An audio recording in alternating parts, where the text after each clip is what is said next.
The NBA playoffs has taught us a lot. What players get worse in the playoffs, what players get better in the playoffs. And today we're going over coaches and which were the best and the worst coaches in this year's playoffs. Today we'll show how they proved themselves as being bad or being really good in the playoffs and how they've done so far. Hey, and really quick, y'all, about 70% of the people that watch my videos aren't subscribed. So if you're new here, make sure to subscribe. Okay, let's start with Doc Rivers. Hey, Cameron, Ben, you went to LSU. Man up, man. Man up. Stop messing around. Come on now. You know better than that. Nobody likes Doc Rivers, to be honest. But first of all, I'll put all the blown leads he's put together in the past couple years on the screen. It's quite tremendous. Like we all know, he blew a 26-point lead in the fourth quarter with the 76ers. And to me, 90% of the reason why they blow leads and why they didn't win that series obviously was because of the fourth quarter, but it was also his lack of adjustments. This man on the offensive end, the two plays that there were give it to Joel Embiid, or in transition, give it to Ben Simmons. And in transition, Ben Simmons got fouled. He wasn't hitting free throws. If you gave it to Joel Embiid in the half court, he'd get doubled, trapped, and made it very tough on him. And even though Seth Curry did come up big, it was ugly. Now, this ain't nothing new, though. Doc Rivers does have this track record of being very inconsistent in the postseason. And people just think he's a good coach because of what happened in 2008. Simply enough, in 2008, Kobe played injured in that finals. And also, they had a super team. So a lot of coaches probably could have coached that team and still won the finals. I don't know if you should really put that on your track record as a positive in your career when all these other parts in your career have been like blowing 3-1 leads. And I think he's a coach with the most blown 3-1 leads in NBA history. Long story short, Doc Rivers is 80% of the reason why Philadelphia 76ers lost this season. And yeah, they've got him for a lot of years. We're going to have to see what they do with the roster. I did post a Philadelphia 76ers video. Make sure you go watch that. All right, and now let's get into a bright side. Monty Williams. The amount of stuff that this man has done for the Phoenix Suns is quite remarkable. Last season, we saw the first bright spot happen in them going 8-0 in the bubble, and you just really saw his coaching start to come out. It was looking a lot better. One of the biggest things that Monty Williams has done for the Phoenix Suns is the development of Mikal Bridges. Monty Williams made Mikal Bridges a better off-ball player and a much better on-ball creator, and maximized his defense by putting him in more off-ball situations.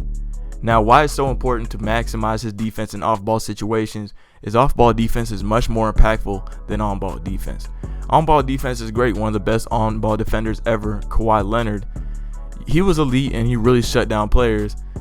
But off-ball defense is a lot more impactful because you can't make the same reads when you do get clamped up on ball. Anyway, though, Mikal Bridges has improved so much because of Monty Williams' decision making, and Monty Williams is willing to put Devin Booker on somebody knowing that he can have Mikal Bridges or DeAndre Ayton there as a help defender, which are elite help defenders. And this is very important. Mikal Bridges, you see his length and his defensive versatility, and people automatically think, let's put him on the best player every night. While that is a smart strategy, it's not the best strategy.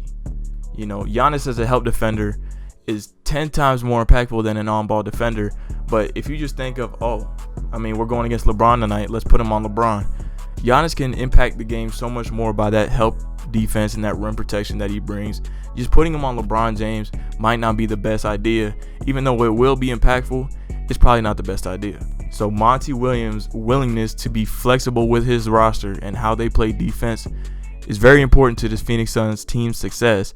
And right now, they're one game away from the NBA Finals. And let's talk about the next person that he developed the most this past season, and this is DeAndre Ayton. In years before, they gave Ayton multiple post touches, which it wasn't bad, but it definitely isn't as efficient as the play style he's playing right now. Using Ayton to hunt mismatches is a lot better. And those high pick and rolls that Chris Paul and Ayton run, you know, you normally get Chris Paul matched up against a center and DeAndre Ayton matched up against a guard. That either means a great look from mid-range, which Chris Paul is an elite mid-range shooter, or a very good paint touch by DeAndre Ayton when he's on a guard. That's why he's shooting like 70% or some shit like that in the playoffs, because he's getting great reads and he's getting set up tremendously. And of course, probably the most integral part of Ayton's improvement in this past season was his defense. Ayton's defense has been elite, and that's to say the least in this playoffs.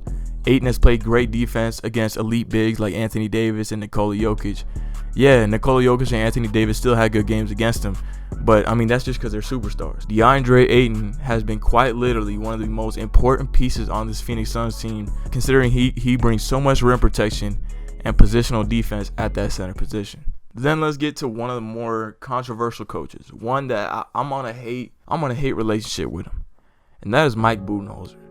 Now Mike Budenholzer has been improving, even though his offense still has a lot of things to be desired. You know, on offense, the Bucks have all the talent to be a great, good flowing offense with many great looks in the paint and three, but they just settle for this isolation ball that they put Giannis in, which not only does it put a lot of pressure on Giannis, but it's not an efficient play style for Giannis. I'll put up the stats right now.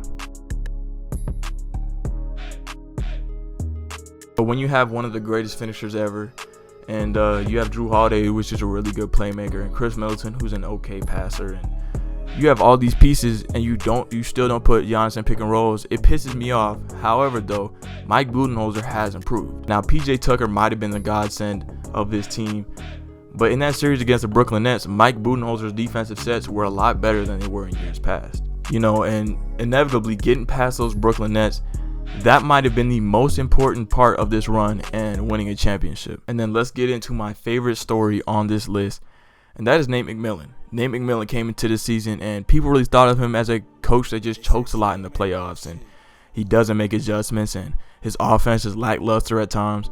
But he's really proved everybody wrong. Nate McMillan brought this less talented Hawks team to the Eastern Conference Finals. You know, to have such a record that you're a choker in the playoffs and you just can't get it done, even though he's had mediocre teams when he was coaching in the playoffs.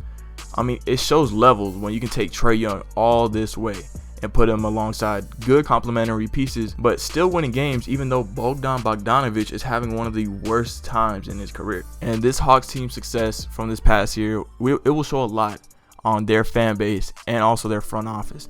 Their front office had a very underrated job in the offseason. I thought it was overrated in who they brought in, but Danilo Gallinari, even though sometimes he plays some weird minutes on some weird lineups, he's really impactful. And you know, shit, I love Danilo, man. He used to play here in Denver. But in the end of the day, Nate McMillan improved his reputation so much. And this Hawks team is very young, and they still don't have Cam Reddish. Like, this Hawks team can be something very special, and maybe they can put another run together next year too. Now, I do think the Hawks will lose to the Bucks. I feel like that Trae Young injury just kind of seals it. It fucking sucks. Trae Young has been one hell of a player. I loved his energy the whole time. I love his talking shit. Him winning game one and having 48 points and 11 assists was quite remarkable, just showing like the star level player he's become. But yeah, the Hawks team has a bright future ahead of it, and Nate McMillan should still be that coach. But that's the video, y'all. Thanks for watching. Make sure to leave a like and drop a comment on your thoughts down in the comment section below. And if you're new, make sure to subscribe. And I do not be with that. Smoking on this tree, I eat with the cat. It be around me cause I don't trust a soul.